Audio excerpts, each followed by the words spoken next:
गोली खाएंगे तो सीने पे खाएंगे, पीठ पे नहीं खाएंगे इंशाअल्लाह। और हमारा जनाजा निकलेगा तो जमीयत उलमा का झंडा होगा उस पे इंशाअल्लाह। नारे तकबीर। अब जब जब जुल्म होगा तब तब जिहाद होगा।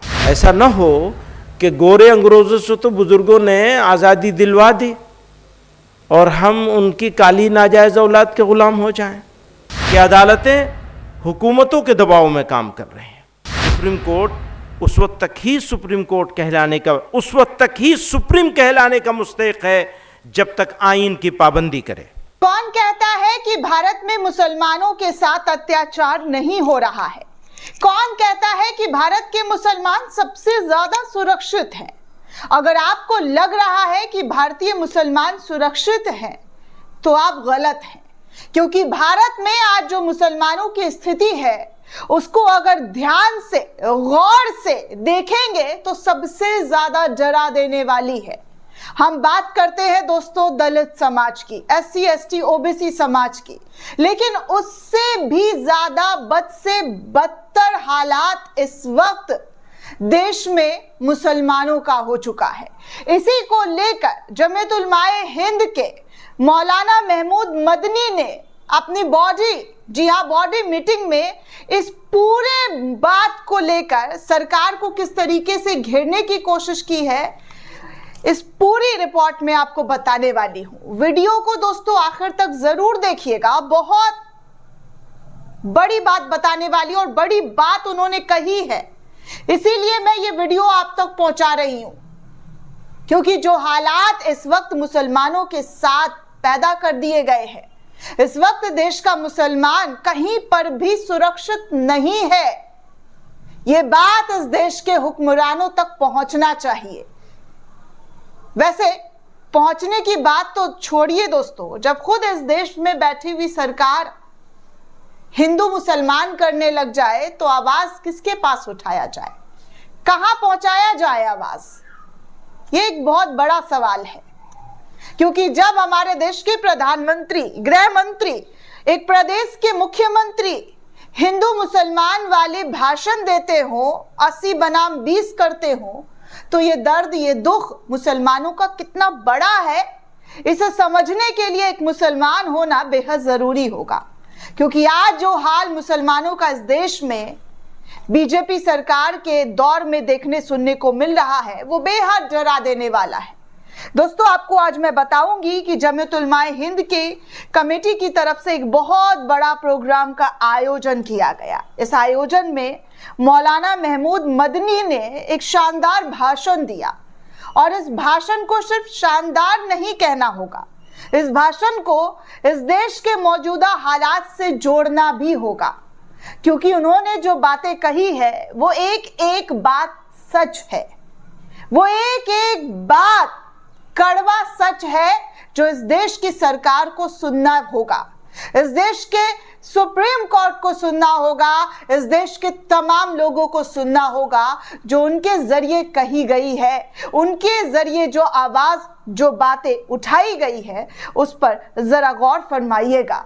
दोस्तों शुरुआत कुछ इस तरीके से मौलाना महमूद मदनी के जरिए जो है की गई है। उन्होंने कहा कि कलेजा थाम लो, रौदादे गम हमको सुनाने दो, कलेजा थाम लो, रौदादे गम हमको सुनाने दो, तुम्हें दुखा हुआ दिल हम दिखाते हैं, दिखाने दो, इसी के दम से थोड़ी रोशनी है खानाए दिल में, बुझाते क्यों हो शमाए आरजू को झिलमिलाने दो, ये बिजली ख्वाबे दिल को ताजियाना है, मेरी महरूमियों पर आसमां को मुस्कुराने दो, उसी से तुम किसी के जुल्फ की रुदाद सुन लेना, उधर देखो वो दीवाना चला आता है, उधर देखो वो दीवाना चला आता है, आने दो, सुना है इश्क की मिराज बिन्हा है शहादत में, छुरी लाओ हमें भी अपनी किस्मत आजमाने दो, न दाग आएगा अपनी हुस्ने तबीयत पर, वफा में मेरी तोहमत लगाते हो तो लगाने दो। दोस्तों मुल्क की मौजूदा हालात इस कदर बद से बदतर हो गई है इस कदर बद से बदतर हो गई है कि आज जमीयत उलमाए हिंद के मुखिया को आकर इस बात पर जोर देना पड़ रहा है कि एक तबका को किस तरीके से फ्री हैंड छोड़ दिया गया है, तो वही दूसरे तबके खास समुदाय के लोगों पर किस तरीके से अत्याचार, जुल्म, सितम किया जा रहा है। कैसे कभी बुलडोजर एक्शन के नाम पर, कभी कानूनी कार्रवाई के नाम पर उनको तोड़ने की कोशिश की जा रही है। यह आज की कोई ताजा तरीन रिपोर्ट नहीं है। अगर आप रिपोर्ट उठाकर देखेंगे तो हमारे देश में मुसलमानों की हालात बद से बदतर हो गई है। अगर कोई भी आरोप मुसलमानों पर लगता भी नहीं है, उससे पहले उन्हें आरोपी बना दिया जाता है। कोर्ट पहुंचने से पहले, जज साहब के फैसला सुनाने से पहले उन पर ऐसे ऐसे लालछन लगाए जाते हैं, ऐसी ऐसी कार्रवाई की जाती है जो कि सुनकर ही कलेजा दहल जाता है। बुलडोजर एक्शन, अगर आप आंकड़े उठाकर देखेंगे इस देश में बुलडोजर एक्शन, तो मुसलमानों के घर को कितने धड़ल्ले से गिराया गया है, बड़े धड़ल्ले से गिराया गया है। अवैध बता कर, अवैध निर्माण बता कर उनके घरों को तोड़ दिया गया है। रोते बिलखते चेहरे आते हैं उनके दोस्तों। कभी कभी तो नींद मैं उन चेहरे को याद कर लेती हूँ, जो खबरें आपको दिखाती हूँ वो जहन में इस कदर बैठ जाता है कि मेरा रूह कांप जाता है कि देखिए किस तरीके के हालात मुसलमानों के हमारे देश में हो गए। वही बात मौलाना महमूद मदनी के जरिए कहा गया कि कैसे एक धर्म को फ्री हैंड छोड़ दिया जाता है, तो वही दूसरे तबके के लोगों पर कानूनी कार्रवाई की जाती है, बुलडोजर एक्शन किया जाता है, मॉब लिंचिंग होती है। आज मुसलमान राह चलते हुए डर और खौफ के माहौल में जी रहे हैं। ये बात बिल्कुल दुरुस्त है दोस्तों कि आज मुसलमान डर और खौफ के माहौल में जी रहे हैं। आज वो कहीं पर खुद को सुरक्षित नहीं महसूस करते हैं।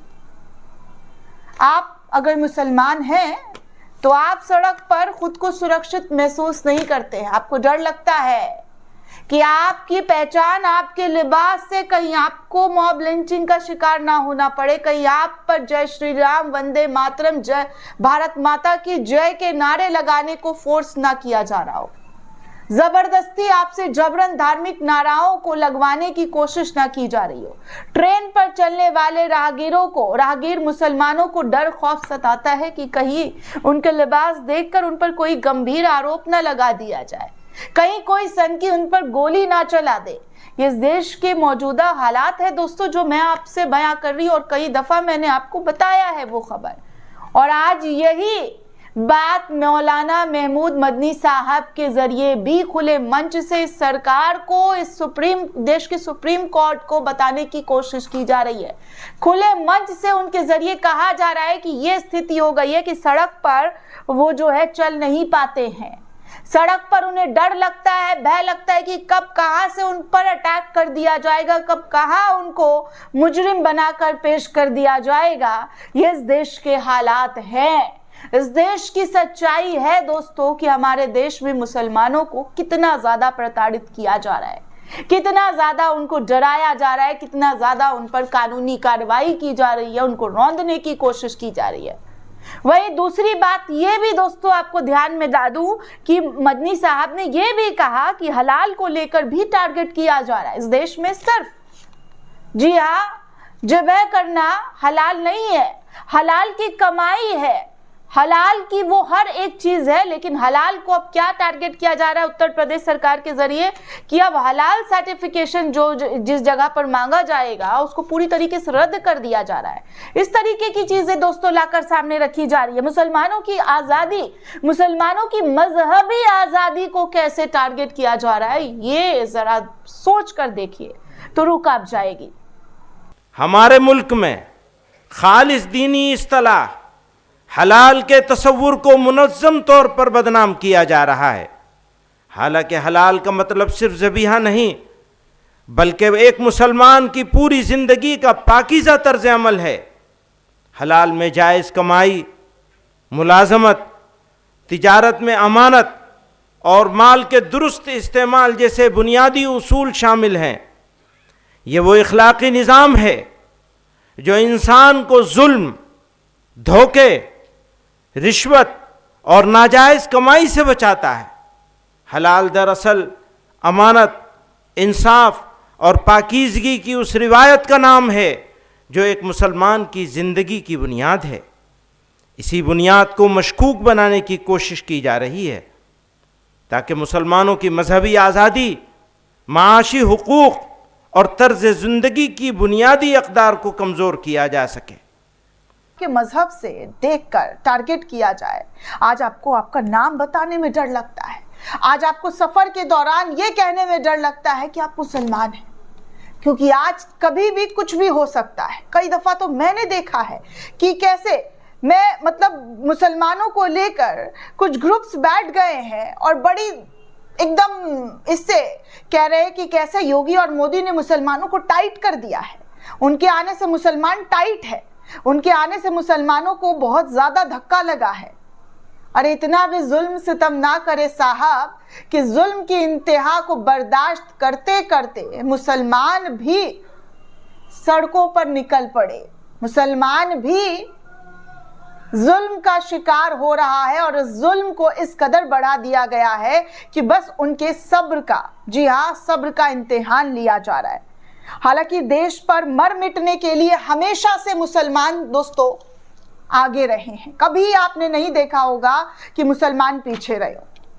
चाहे आप इतिहास की किताबों में आज़ादी के टाइम उनकी शहादत को उठाकर देख ले, या फिर हाल फिलहाल या जितनी भी आप खबरें देखेंगे तो आप में दिखेगा कि मुसलमान सबसे आगे बढ़ चढ़कर मदद करते हुए नजर आए, इस देश पर मर मिटते हुए नजर आए। पंजाब में अभी कुछ दिन पहले दोस्तों बाढ़ आया था, सबसे ज्यादा किस कौम की बात चल रही थी? किसी भी गोदी चैनल्स के जरिए नहीं दिखाया गया, लेकिन उस वक्त भी मुसलमान बढ़ चढ़कर हिस्सा लेते हुए अपनी जमीन, अपना जेवर, अपना गहना, अपना सब कुछ न्यौछावर करते हुए नजर आए ताकि उन लोगों की जिंदगी आसान हो सके, उन लोगों की जिंदगी जो है मुश्किल से बाहर आ जाए। ऐसे है मुसलमान, और हमारे देश के मुसलमानों पर फख्र करना चाहिए, उनको ना कि किसी तरीके से टारगेट करना चाहिए। हमेशा मैं देखती हूं कि कोई ना कोई ऐसा कानून आता है और उस कानून के तहत मुसलमानों को टारगेट करने की कोशिश की जाती है।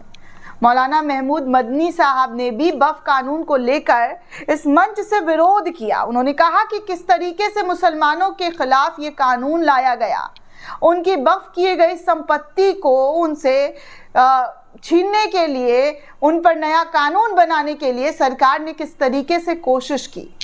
मुजरिम हैं हम ही, उनके गुनहगार हम ही हैं, वक्त आए तो मरने को भी तैयार हम ही हैं, फूलों के लिए सीना हमारा ही सपर है, इस सहने चमन के दरो दीवार हम ही हैं, मशहूर जो एक काफले अहले जुनू हैं, इस काफले के काफला सालार हम ही हैं। वक्फ एक दीनी मामला है, मुसलमान आखिरत के सवाब की गरज से अपनी जायदाद वक्फ करते हैं। याद रखिए कि यह औकाफ किसी बादशाह या हुकूमत की मिल्कियत नहीं है, इनमें से अक्सर आम मुसलमानों की वक्फ करदा है। हमारे मुल्क में वक्फ जायदादों की कसरत इस बात पर दलालत करती है कि दीन इस्लाम ने इंसानों की खैर ख्वाही और फलाह बहबूद पर कितना ज़ोर दिया है, और मुसलमानों ने किस कदर फराख दिली के साथ अल्लाह की रज़ा और सदक़े जारिया के लिए अपनी जायदादें वक्फ की हैं। ये वक्फ हमारे बुज़ुर्गों की विरासत है, आज हम इसे इस तरह ज़ाय होते नहीं देख सकते। ये मामला हालांकि सुप्रीम कोर्ट में चल रहा है दोस्तों, और कई इस मामले पर फैसला भी आ चुका है, कई मामले अभी पेंडिंग है। लेकिन क्या ये जायज़ है दोस्तों कि मुसलमानों ने हमेशा से अपना एक वक्फ कानून जो है बनाया था, उसमें अपनी ज़मीन दान की है, आम मुसलमानों ने ज़मीन दान की है, लेकिन अब उस पर भी कानून ला दिया गया है। हालांकि जमीयत उलमाए हिंद की तरफ से जब जेपीसी कमेटी बैठी थी तो उन्होंने खुद जाकर विरोध किया था और कहा था कि ये कानून मुसलमानों के हित का नहीं है, और मुसलमानों ने सड़कों पर उतर कर इसका विरोध किया है। दोस्तों, ये आप इस देश के 145 करोड़ लोग जो है साक्षी हैं कि कैसे उन्होंने इस कानून का विरोध किया है। दोस्तों, मौलाना मदनी साहब ने खुले तौर पर सरकार के इस रवैये को लेकर खुली चेतावनी दी है मंच से, और कहा है कि हम लड़ेंगे और आखिरी दम तक लड़ाई लड़ेंगे मरते दम तक ये लड़ाई लड़ी जाएगी। इस बात की चेतावनी उन्होंने अपने इस मंच से देते हुए नजर आए हैं कि अगर उनके साथ इस तरीके का रवैया सुलूक इख्तियार किया गया, वफ कानून को लेकर जो बदलाव और जो चीजें करने की कोशिश सरकार के जरिए की जा रही है, उससे वो चुप नहीं बैठेंगे। इस देश का मुसलमान चुप नहीं बैठेगा। मरते दम तक, आखिरी सांस तक वो इंसाफ की लड़ाई लड़ेगा। किसी भी समाज में इंसाफ की बात कही गई है, इस बात का भी उन्होंने इस मंच से जिक्र किया है कि अदालतें हुकूमतों के दबाव में आकर अब काम करने लगी है। ये भी बातें उनके जरिए उठाई गई है दोस्तों अपने मंच से। उन्होंने कहा कि आज जो अदालतें हैं वो हुकूमतों के दबाव में आकर काम करती है, सरकार का चेहरा देखकर फैसला लेती है। यह स्थिति हमारे देश में संवैधानिक पदों पर बैठे हुए लोगों के जरिए किया जा रहा है। याद रखिएगा, सुप्रीम कोर्ट उस वक्त तक ही सुप्रीम है जब तक कानून और सही फैसला करता है, कानून के हक का ख्याल रखता है, तब तक ही वो सुप्रीम है। अगर ऐसा नहीं करता है तो वो सुप्रीम कोर्ट कहलाने के हकदार नहीं है। इस बात की जिक्र जो है मौलाना महमूद मदनी साहब के जरिए कही गई है दोस्तों कि सुप्रीम कोर्ट अगर ऐसा नहीं करता है तो वो सुप्रीम कोर्ट कहलाने के लायक नहीं है। अपने ही बस्ती में अपने ही लोग पूछते हैं कि किस बस्ती से हो तुम। ये भी दोस्तों एक बड़ा मसला, एक बड़ा मुद्दा है कि अपने ही बस्ती में लोग पूछते हैं मुसलमानों से कि तुम किस बस्ती से हो। SIR का मामला दोस्तों आपने बिहार में देखा होगा, रिपोर्ट भी आई है जहां पर सबसे ज्यादा अगर किसी कौम का नाम काटा गया है तो वो मुसलमान, उनके नामों को काटा गया है। SIR लाया जाता है, सारी चीजें लाई जाती है, लेकिन टारगेट सिर्फ और सिर्फ एक कौम के लोग होते हैं। एक दूसरे के मजहब को इज्जत करना इस्लाम सिखाता है, इस बात पर भी उन्होंने जोर दिया। कहा कि कुरान की आयतों का भी, जी हाँ, कुरान की आयतों का भी जिक्र करते हुए सूरह नंबर 33 आयत नंबर 48 को कोट किया और कहा कि अल्लाह पर मुसलमानों को हमेशा भरोसा रहा है और वो हमेशा अल्लाह पर भरोसा करते रहेंगे, बुराई को भलाई से जीतते रहेंगे। अगर कोई बुरा करता है तो वो अपनी भलाई और अच्छाई से उनको जीतेंगे। इस तरीके की भी सीख मुस्लिम नौजवान, मुस्लिम लोगों को जो है करने की दी गई है कि इस्लाम सबसे बेहतरीन मजहब है, किसी के साथ गलत नहीं सिखाता है। मुसलमानों को हमेशा से हिंदुस्तान से सबसे पुराना रिश्ता रहा है, मुसलमानों का सबसे पुराना रिश्ता हिंदुस्तान से रहा है। लेकिन आजकल मुसलमानों से सर्टिफिकेट मांगा जाता है, मुसलमानों के ऊपर लांछन लगाया जाता है, कभी लव जिहाद तो कभी कोरोना जिहाद तो कभी थूक जिहाद। और इस नैरेटिव को कौन गढ़ता है? इस देश का मेन स्ट्रीम मीडिया, इस देश की सरकार, इस देश में बैठी हुई गोदी मीडिया किस तरीके से इन मुद्दों को उठा कर देश के सामने लाकर रखती है, ये आपने कभी सोचा है? इससे कितना गलत इम्पैक्ट जाता है मुसलमानों का, पूरी दुनिया में मुसलमानों के खिलाफ किस तरीके से नैरेटिव गढ़ा जाता है। आप गोदी मीडिया में अगर आप एक भी प्रोग्राम देखते होंगे तो आपको समझ में आएगा कि किस तरीके का नैरेटिव उनके जरिए जड़ आ जाता है, गढ़ा जाता है। जब जब जुल्म होगा तब तब जिहाद होगा। इस बात का जिक्र भी मदनी साहब के जरिए किया गया है कि जब जब मुसलमानों पर जुल्म किया जाएगा तब तब वो जिहाद करेंगे। जिहाद शब्द को किस तरीके से गलत तरीके से पेश किया गया है, ये जिहाद के मतलब को ही बदल दिए हैं। ये वाज़ेह होना चाहिए कि इस्लाम में जिहाद एक मुक़द्दस दीनी फरीज़ा है। जिहाद कुरान में कई मानों के लिए इस्तेमाल हुआ है, लेकिन जिस माने के लिए भी इस्तेमाल हुआ है, फ़र्द से लेकर समाज और इंसानियत की भलाई, उनकी सरबुलंदी और उनकी इज़्ज़त व वक़ार के क़याम के लिए हुआ है। जहाँ जंग व क़िताल के माने में इस्तेमाल हुआ है, वो भी जुल्म फसाद के ख़ात्मे और इंसानियत की बका के लिए है। इसलिए जब जब जुल्म होगा तब तब जिहाद होगा। मैं इसको दोबारा कहता हूं, जब जब जुल्म होगा तब तब जिहाद होगा। जिहाद के मतलब को ही बदल दिया गया है दोस्तों। जिहाद का मतलब होता है कि जुल्म के खिलाफ आवाज उठाना, लेकिन यहां आजकल क्या, लव जिहाद, थूक जिहाद, तो फलाना जिहाद, ढिमकाना जिहाद, ये सारी चीजें की जा रही है दोस्तों। सरकार की जिम्मेदारी है कि वो अपने देश के हर एक नागरिक को सुरक्षा दे। सरकार की जिम्मेदारी है कि वो अपने देश में नागरिकों को कैसे सुरक्षा मुहैया कराया। ये तमाम बातें मदनी साहब के जरिए कही गई है कि हम जिंदा कौम है, हमसे आजमाइश मत लो, जिंदा कौम कभी भी, जी हाँ, मरती नहीं है। और जिंदा कौम से जिस तरीके से आजमाइश ली जा रही है उस पर भी उन्होंने गौर से बातें की और चर्चा करते हुए कहा कि आज हम पर आजमाइश हो रही है, इसीलिए तो हमें पूरे दुनिया में निशाना बनाया जा रहा है। कुरान की आयत में भी लिखा हुआ है कि आपसे आजमाइशें ली जाएंगी, हर हाल में ली जाएंगी, इसीलिए तो हम जिंदा कौम कहलाते हैं। मुर्दा कौम को कौन पूछता है, उनकी आजमाइशें कौन लेता है।